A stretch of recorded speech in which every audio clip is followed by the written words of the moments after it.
नमस्कार। विभा गुप्ता, आचार्य हिंदी विषय, भागवंती सरस्वती विद्या मंदिर इंटर कॉलेज से हिंदी विषय पढ़ाने के लिए ऑनलाइन कक्षा में आपका स्वागत करती हूँ। केकई का अनुताप शीर्षक से कक्षा 12 हिंदी विषय। शीर्षक है केकई का अनुताप, यानी केकई पश्चाताप जो कर रही हैं। जब राम को वन भेज दिया गया था उसके बाद पश्चाताप कर रही हैं वो। तो इसी विषय में अब कुछ अंश तो आप पढ़ चुके हैं, काफ़ी पाठ पढ़ चुके हैं, और आपका जो शेष भाग है केकई का अनुताप शीर्षक से वो हम आज पढ़ेंगे। तो चलिए शुरू करते हैं। रानी केकई पश्चाताप करती हुई बड़ी विनम्रता के साथ और बड़े ही वात्सल्य भाव को सहज रूप से अभिव्यक्त करते हुए कहती हैं, मुझको यह प्यारा और इसे तुम प्यारे।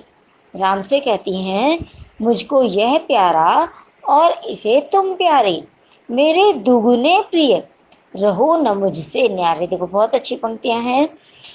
रानी केकई कह रही हैं कि मुझे तो भरत प्यारा है। राम से कहा उन्होंने कि हे राम, मुझे तो भरत प्यारा है और तुम भरत को प्यारे हो। इसे तुम प्यारे कहा ना, तुम भरत के प्यारे हो, तो इस प्रकार से तुम मेरे लिए दुगने प्रिय हो गए हो।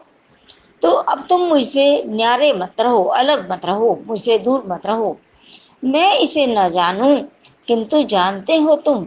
भले ही मैं अपने पुत्र को नहीं जान सकी आज तक, परंतु तुम इसे बहुत अच्छी तरह से समझते हो, पहचानते हो, जानते हो।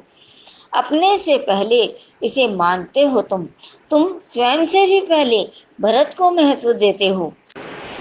तुम भ्राताओं का प्रेम परस्पर जैसा, यदि वह सब पर यूं प्रकट हुआ है वैसा।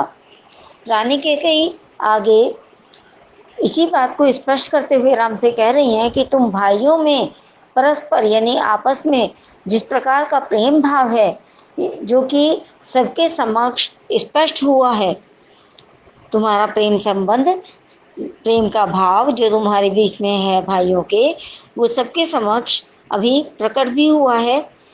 इससे मेरे पाप का दोष भी, तो पाप दोष भी पुण्य दोष है मेरा। मैं रहूं पंकिला, पद्म कोश है मेरा।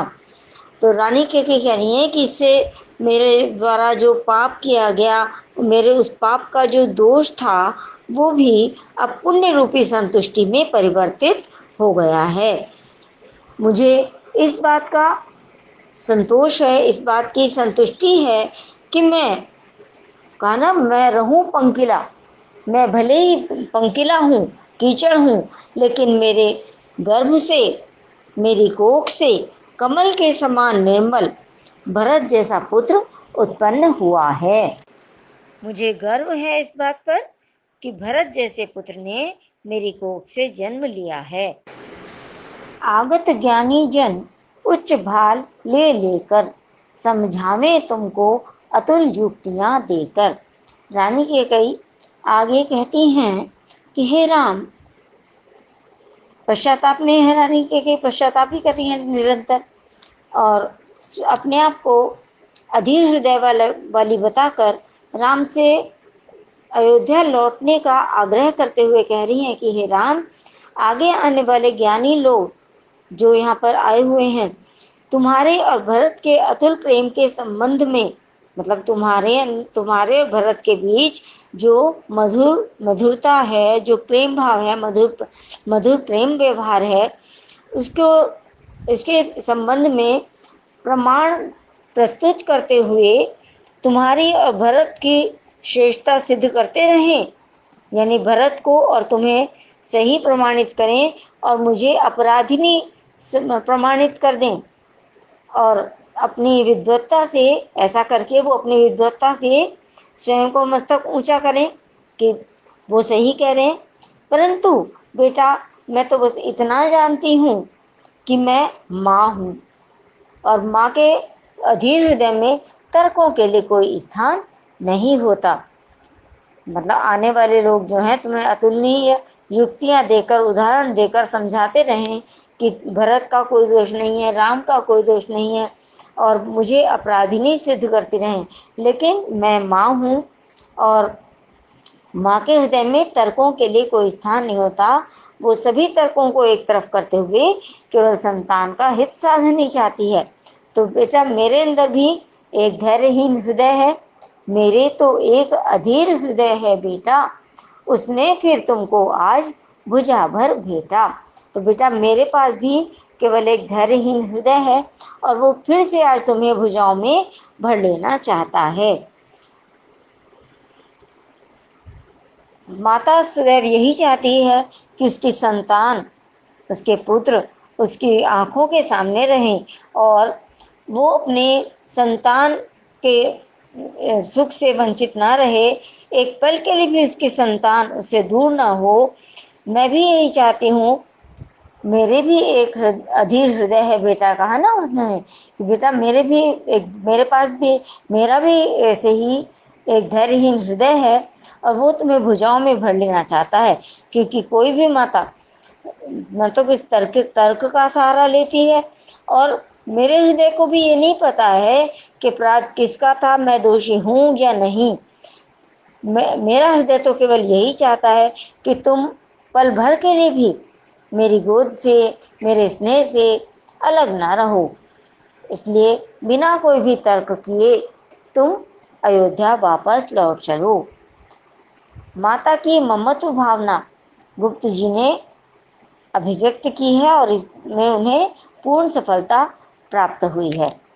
अब इसमें से जिस प्रकार से प्रश्न पूछे जाते हैं, आपको पद्यांश दिया जाता है, उसमें एक रेखांकित पंक्ति होती है।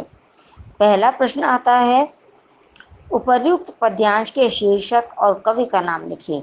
तो यहाँ पर आपका पद्यांश है, तदनंतर बैठी सभा उठज के आगे, नीले बितान के तले दीप बहु जागे। ये वाला पद्यांश चल रहा है आपका, आपके सामने है।